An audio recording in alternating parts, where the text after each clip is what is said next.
Well, this evening on First Alert Weather Extra, as wildfires continue to burn across the U.S., a doctor explains how those with asthma or breathing issues can protect themselves in poor air quality. And how droughts in Louisiana could cause issues in agriculture and prices at the store. Plus, the interesting way one police officer is keeping cool in this extremely hot weather. WBRC Fox 6 News. First Alert Weather Extra starts now. Welcome to First Alert Weather Extra. Chief Meteorologist Wes White, Meteorologist Lauren Linehan. Yeah, good to be here, Wes.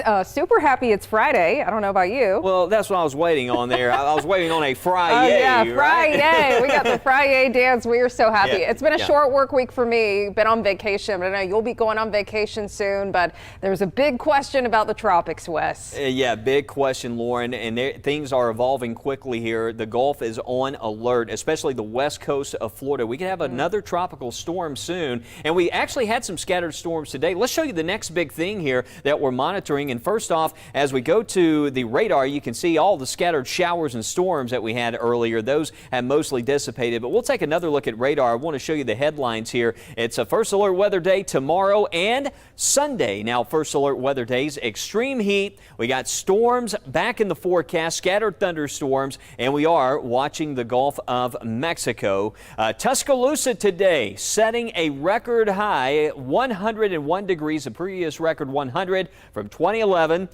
Birmingham reached 100 degrees. Anniston, 98 degrees for today. And at the Shelby County Airport, the National Weather Service also reporting 100. So a lot of areas joining the 100-degree club for today. And tomorrow, once again, we will have similar temperatures. We had some storms over West Alabama. Again, record was 101 in Tuscaloosa. It's down to 86 degrees. East Alabama, we haven't seen much in the form of pop-ups today. I know yesterday Lauren was tracking some of those isolated areas there around Cherokee County, but not seeing much today, and looks like we've kind of passed the window here. Even though some data suggests we might see an isolated pop-up to the southwest, I think we can close the door on the chance of much rain redeveloping for this Friday. But here's what we're talking about in the Gulf of Mexico. We have a disturbance that's over the western Caribbean, and a good chance soon this becomes a tropical depression. And with the Gulf so warm, this thing is going to intensify as it moves north. The environmental conditions will be more favorable for this to grow into a tropical storm.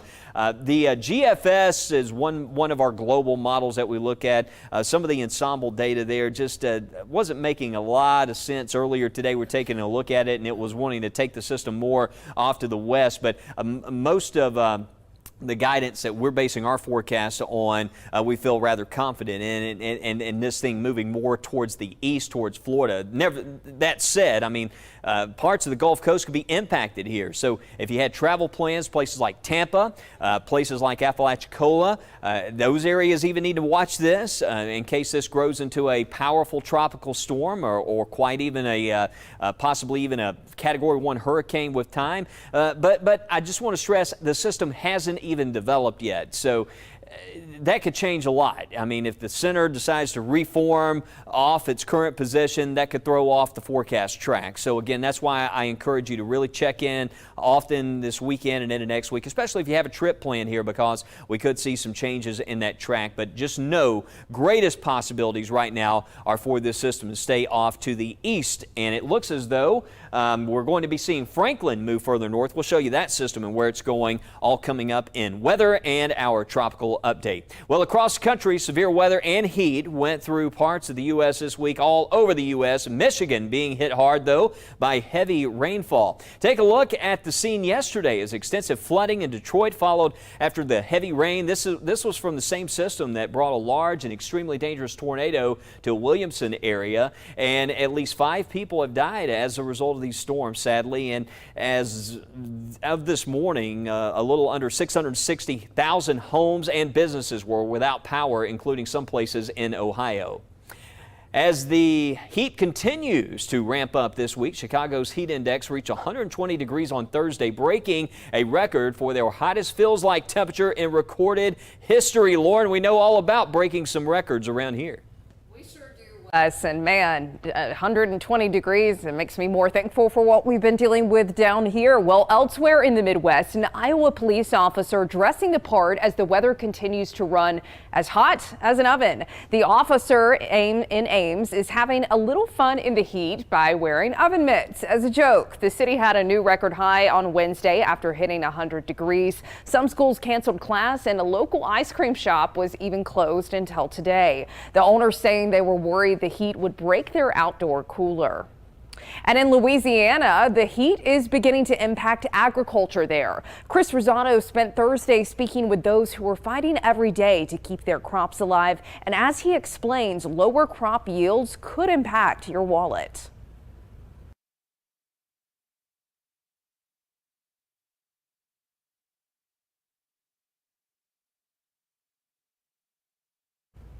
And we're having a technical difficulty with that story, but we'll try to be getting back to that shortly. But we have certainly seen over time that if you have an extended period of hot, dry weather, or if you have a period where it's just consistently raining, you can certainly see that impact not just crop yields, but eventually as you go to the grocery store and your local farmers markets. Well, coming up next, still ahead on First Alert Weather Extra, we've all heard of regular trees, but hey, what about moon trees? Those details behind NASA's program when we return. And also coming up on Weather Extra, we talk about the impacts of Tropical Storm Franklin on the Dominican Republic and Haiti and the details behind a new system that we're tracking, which may soon become a tropical storm over the Gulf. Stay with us. And plus, good morning, everyone. Welcome into Good Day, Alabama. A new morning comes with preparing right, because while you slept, news broke. We have new information from that breaking news that happened this morning. While you head out, the storm we gave you the first alert for is on its way in. And as the key turns the ignition, your shorter route to work is being found. Avoid 459 southbound completely because of a crash. A new morning means everything you need for a good day is on Good Day, Alabama, always on your side.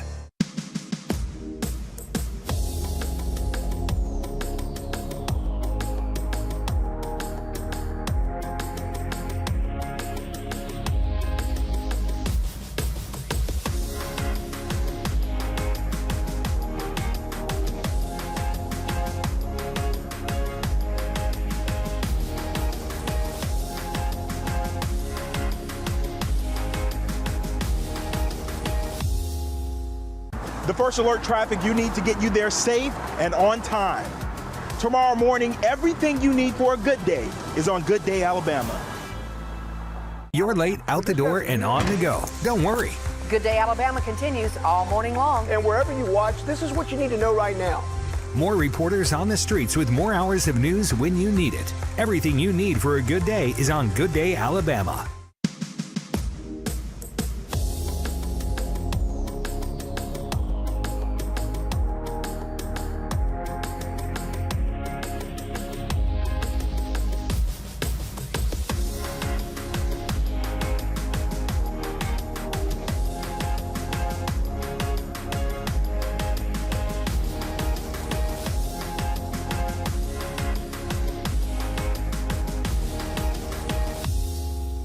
Knowing first is everything.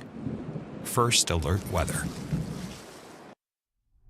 Around the world, a sinkhole in Chile leaves a building on the brink of collapse. Check out these images. The incident occurred on Tuesday night and led to the evacuation of 25 people, according to local authorities. They say heavy rains caused the retaining wall and a street section near the building to collapse. Heavy rains in Chile have caused the evacuation of nearly 33,000 people across the country. Tropical Storm Franklin leaving the Dominican Republic and Haiti to clean up after making landfall Wednesday, dumping torrential rainfall across Hispaniola. And it's unleashed floods and landslides in the southern region of the Dominican Republic and brought wind gusts up to 40 miles per hour, barely hanging on as a tropical storm around Santo Domingo. Forecasters warn the tropical storm in that area could bring up to a foot of rain in the Dominican Republic, while Haiti could have seen up to 8 inches. As the storm continues to move north through the open waters, we do expect it to become a Category 2 or strong Category 2 hurricane. Thanks, Wes. Well, here closer to home, Auburn University is preparing their emergency teams to assist fans and players with heat-related illnesses and injuries within the upcoming football season. Officials are installing heat sensors around the stadium that will assist campus safety in knowing how hot it is and how to assist fans in the stands. Officials say if they can determine which areas are the hottest, then they can figure out where to put cooling stations to help fans the most.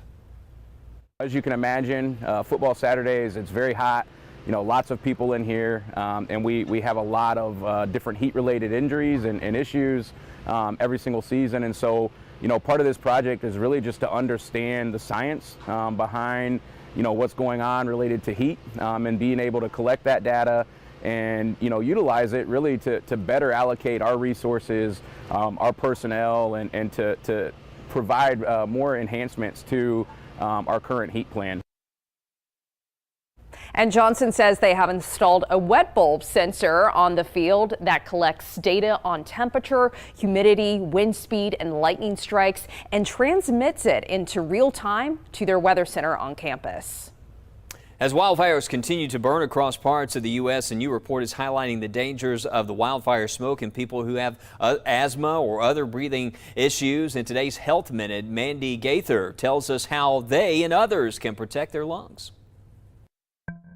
From April into August, smoke from wildfires in Canada seeped into the U.S., triggering poor quality air alerts for millions. Would walk out of the office and it was visible, the haziness in the air. You could smell smoke. In Ohio, Dr. Joseph Cabaza with Cleveland Clinic says he had a lot of asthma patients who reported worsening symptoms. I still have patients even, today who just have not felt back at their baseline since the wildfire smokes of earlier. A new report from the U.S. Centers for Disease Control and Prevention compared asthma-related emergency department visits looking at normal days and 19 days with wildfire smoke in the U.S. at levels deemed unhealthy for sensitive people. On smoky days, visits were 17% higher than expected. A separate study found New Jersey and New York saw an 82% jump in asthma-associated ER visits within days of smoke blanketing the area in June. All of our air is going to have these tiny particles in it during the worst times of wildfires. Cabaza says that's why it's important for people with asthma to do their best to control it. He says medicines can help. You should also pay attention to local air quality conditions. When it's poor, stay inside if you can. If you go out, use an N95 respirator mask and consider air filtration at home. That's going to be very helpful getting out these tiny particles that really can irritate people from asthma and really keeping out those particles from your home. For Health Minute, I'm Mandy Gaither. Well, some meteorologists are on TV, some teach, and some do both. This week on Mets Around the World, meteorologist Tania Michelle traveled across state lines and spoke with Chief Meteorologist Isaac Williams at WCBI in Columbus, Mississippi. He's a forecaster, but also a professor teaching courses at Mississippi State this fall. Isaac, you're teaching some classes. Talk about some of the courses that you're teaching this semester. All right, so right now I'm doing World Regional Geography. I have an online section of that, and then I have an on-campus version, which has 293 students. It's in an auditorium. It's a freshman level class. I'll have a couple seniors in there trying to round their course load up, I'm sure. But and then the other one is thermodynamic meteorology, which is a little more hardcore for weather, of course. And that's actually what I was recording for. I was talking about lapse rates and things like that. So that's fun. It's actually 4 classes total. It's 2 sections of thermo, 1 online world geo, 1 on campus world. I actually went to Mississippi State as well, so took thermodynamics and all of that. Okay. So I know about it, but tell us a little bit about how it is balancing being a professor and then working at WCBI. Well, I actually do the morning shift, which is, it's by request. I ask for that shift, kind of stupid, maybe not. It's my preference, but it's, I would say it's pretty easy to balance, except when there's bad weather. Then I have to sort of, give my full attention to the TV station, obviously, because that's my full-time job.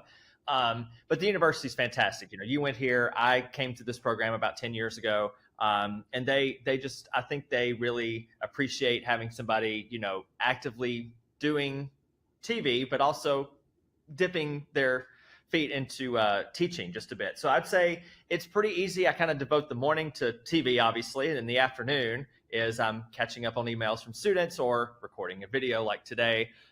So it is busy, but it's not unmanageable, except when we have severe weather. Then that's when it becomes a little dicey. And fun fact, though, Isaac is my friend. He was actually also my professor when I was at Mississippi State. So next week, if you want to hear more from Isaac, join us again for Mets Around the World as we dive into Isaac's experience in the wonderful world of storm chasing. Wes? Yeah, and hey, another fun fact, Isaac was my intern, so I enjoyed working with Isaac. He is very talented, and it's great to see him here on Weather Extra today. Thanks, Isaac, for checking in. We're going to check in on the weather coming up next, but first, here's a look at today's Weather Almanac.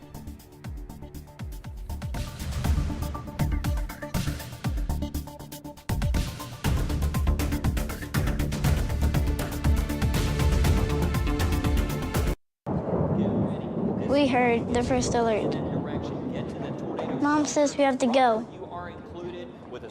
She says I don't have time to grab any more toys. Need to be in your tornado-safe place. Get there right now as you have. We have to get to our safe place because sometimes when you hear the siren, it's too late. That's why she says knowing first is everything.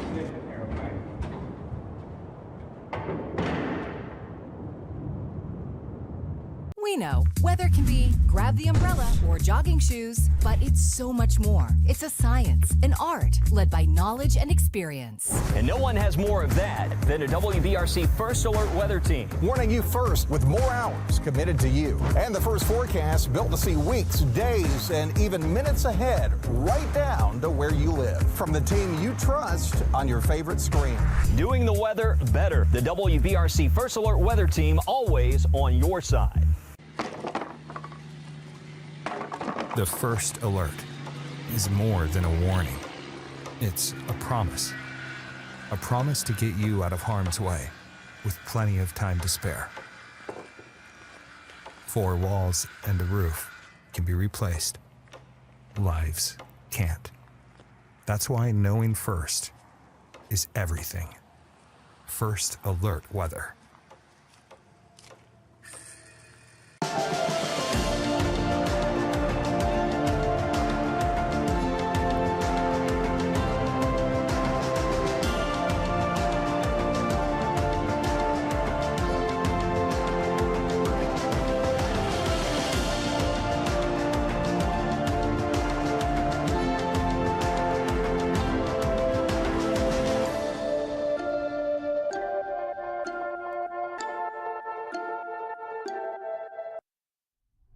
Okay, welcome back into First Alert Weather Extra Super 7-day forecast. We have First Alert weather days for heat tomorrow and Sunday, but also a chance for afternoon storms. We reached 101 in Tuscaloosa, record today, and then we had a pop-up storm. That thermal instability storm pops up, cools things off into the mid-80s, but now it feels like a sauna out there. Monday through Wednesday and next week, a couple of question marks on that tropical system. If it decides to move a bit further west, we might get some rain off of that. And also the flow around that system could impact temperatures greatly. You can see overnight lows this weekend in the 70s, but it looks like starting Monday's when those heat levels could back off as we do see that system taking shape to the south. That's going to orient more of a northerly flow in across the state of Alabama. Will it be enough to bring those temperatures down into the 80s? It's a possibility. I know we were talking about that yesterday. Overnight lows in the 60s, but you know, if that system goes even further east, we might even top 90 degrees there around the middle of next week. But that's what we're going to be tracking, and it looks like drier towards the end of next week. But the next 24 hours, looking at the setup here right now, you can see the radar's quiet at the moment. The data's been showing maybe a pop-up storm to the southwest, but overall, I think most areas will stay dry, just hot for the rest of the night. In the morning, not a lot of relief, another warm start. Try to get an early start. It is going to be another scorcher out there for our Saturday tomorrow. Blistering heat, 100 in Tuscaloosa, 98 Birmingham, 95 in Anniston. Again, pace yourself, stay well hydrated, be mindful. check on friends, pets. If you have a family member doing a little yard work in the morning, make sure they have a nice glass of ice cold water, staying well hydrated. By 4 o'clock, there could be some pop-up storms. I know we didn't see a lot today across central and eastern areas, but some of the data is still showing the possibilities there. There's a little bit of hope out there. Shelby County, Jefferson, you can see that shows around McCollum, Bessemer, maybe a pop-up. Gadsden, maybe around Anniston. So let's just watch the check the radar. That look like Sylacauga and over towards places like Childersburg, maybe a pop-up shower. But with that risk there, you will want to be alert for the possibility of a lightning risk in a couple spots there later in the day tomorrow. Won't last long. This is certainly the kind of setup where if a storm pops up, you're looking at maybe 30, 45 minutes. That's it. So watching that setup, 8 to 11 o'clock tomorrow evening, the chance for storms will come to an end. We're telling you about the system in the Gulf of Mexico. You can actually see the cloud feature right here. It's not a depression yet, but the Hurricane Center noting that we're starting to see a warm core low developing out of this, and that is going to be tracking north, moving in towards the bend of Florida. You go to the east of Florida, way out here over the Atlantic. We were bringing those stories from Haiti and the Dominican Republic earlier. Well, you can see Franklin, the tropical storm, is well north of there now. Slow mover through Saturday, but as it moves north Monday, Tuesday, and into Wednesday, it could grow into a Category 2 hurricane. You see that, but it is going to be what we call a fish storm. It's going to stay out there over the Atlantic, thankfully, but let's watch what happens with this system over the Gulf of Mexico. Again, I mentioned how that could have an impact on the temperatures for the middle of next week, but when you look at some of the long-range data, well, there's still some indications that the heat could come back. Let's get an update right now as we go beyond the 7-day forecast with meteorologist Lauren Linehan. Hey, Wes. Yeah, and if you see something like a tropical system coming through, you know, it's not like it's just going to sit there for days and keep it cool for days. If we do have a worst case scenario where we see a tropical system move through Alabama, it would keep us cool maybe 1 or 2 days, and then we'd probably ramp the heat right back up again, which is what we're seeing indications of in the temperature outlook 8 to 14 days from now. Not just us here in Alabama, but most of the country, unfortunately. So as we look at those potential high temperatures, remember this is just raw model data, but gives us a general idea that maybe next week we could see temperatures running a little closer to average, and then it looks like we crank up the heat for the first full week of September. So this is looking at August 31st through September 9th. So again, maybe you could have the potential for a tropical system nearby or a little front coming through that could drop lows into the 60s. Not a guarantee, but looking much milder as we get into the first full week of September. Now, what about rain chances? Well, you get a tropical system to come through, potentially. Again, this is not necessarily going to happen. Right now, it looks like for most of us that we could be seeing the potential for rain farther to our south and east, but 8 to 14 days from now, generally the pattern is favoring below average precipitation here in Alabama. So what could we see in terms of the future cast? And again, this is just raw model data, but this is showing Saturday, September 2nd, headed into Labor Day weekend. It looks like we have a dominant high pressure ridge that is developing again across much of the Gulf Coast, but still seeing the potential for maybe a little weakness in that ridge that could account for some scattered showers and storms bubbling up over Labor Day weekend. Not seeing anything over Labor Day weekend that would indicate any tropical concerns at this time, but I mean, we're getting into September. That's the peak of hurricane season, so I wouldn't be surprised if this changes. We got to keep a close eye on things in the Gulf and out in the Atlantic, but just looking kind of hot, maybe a chance of a few storms in the forecast. So pretty typical summer weather. Well, as we head towards the end of August, we've got the last full weekend of the month right now, and it's Friday. So you know what that means, guys. Another edition of Mickey's Weather Kid. Meet Takia. Yes, we are here with our weather kid, Takia Cooks, and Takia, she was getting me all pepped up. I mean, it is Friday, and she was doing some cheers a little while ago, and it got me fired up, but I don't know if you at home are exactly fired up yet. It's Friday, we got the weekend ahead of us, football season around the corner, but you were cheering a basketball cheer that I really liked. What was it called again? Dribble like he's trying to make his legs fall off. Dribble like you're trying to make his legs fall off. You know what would be great is if you had some backup to do a cheer like that. What? What in the world is going on here? Oh my goodness. A 1, a 2, a 1, 2, 3. Dribble like you're trying to make his legs fall off. So pass the ball. Dribble like you're trying to make his legs fall off. And I think I want to meet the ball now. Speed up. Pass the ball. Pass the ball. Pass the ball. Pass the ball. Pass the ball. Woo. What just happened here? That was crazy. Did you do that? Do you just bring a posse of cheerleaders with you everywhere you go? That's amazing. I don't even know what just happened. That's I got to move on. All right, let's see what's going on with our weather. What is happening here, Takia? Oh, first, I love the weather day. Today through Sunday, dangerous heat levels. Dangerous heat levels due to the heat out there. Pick out 3 cities. Let me borrow this arm right here. What's the temperature in this city right here? Tuscaloosa, Mm-hmm. 79. Birmingham, 79. And we got one more. What about over here? Paris City, 73. Very, very good. So we got a dry sweep on radar out there. But as far as we're concerned here at noontime today, what are we looking at? Partly cloudy, 94. And what about the high today? Right down here. 20% chance of rain, 98. 98-degree high. Hey kids, if you want to do the weather with me, tell your mom or dad, they sign you up online. You go to WBRC.com, parents, and look for the little drop-down menu in the upper left-hand corner. And every kid who's picked gets an M First Visa gift card for $25. Did you get that yet? Okay, I got to get that to you. I sure do. Well, I think she did a wonderful job.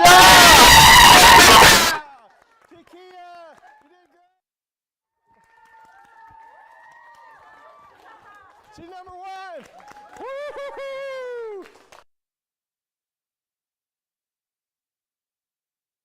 Rendered a little bit speechless by that one. Great job with the cheerleaders at Takia. Mickey, I have some questions. Well, you may have some questions about this as well. It's been 20 years since you could jet across the Atlantic at supersonic speeds, and now we could be seeing some changes with that. Again, NASA is looking into breaking the sound barrier for commercial travel. This is the X-59. It's a part of NASA's Advanced Air Vehicles program that aims to improve high-speed travel. NASA believes that it can make the trip from New York to London and get this as little as 90 minutes, which means the plane would travel more than 3,000 miles per hour. My producer Kimberly and I were saying that actually sounds great, but you'd have to tranquilize us first. Even though supersonic flight is currently banned due to this disruptive sonic booms, NASA hopes to change that because the aircraft is suspected to produce much quieter booms now. 50 established routes that could be potential passenger markets for supersonic flights. NASA is also inviting organizations to apply for their own moon tree.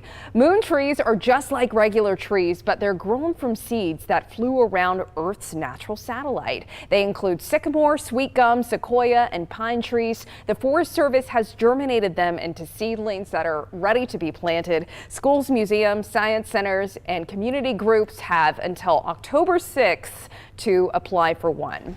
And moon trees, believe it or not, have actually been planted before. Apollo 14 pilot Stuart Roosa bought hundreds of trees on a moon mission in 1971, and most of them were planted as a part of the U.S. bicentennial celebration in 1976. Well, that's all for us tonight on First Alert Weather Extra, but you can catch us here every weeknight at 6:30 on your favorite streaming platform. And coming September 11th, we'll be on air on the Real TV at 6:30 every weeknight after WBRC Fox 6 News. In the meantime, stay safe this weekend. Check in with Fred and Tania on that First Alert weather app and on Fox 6 for updates on the tropics. We'll be watching it closely. I'm meteorologist Lauren Linehan. Have a safe and happy Friday evening.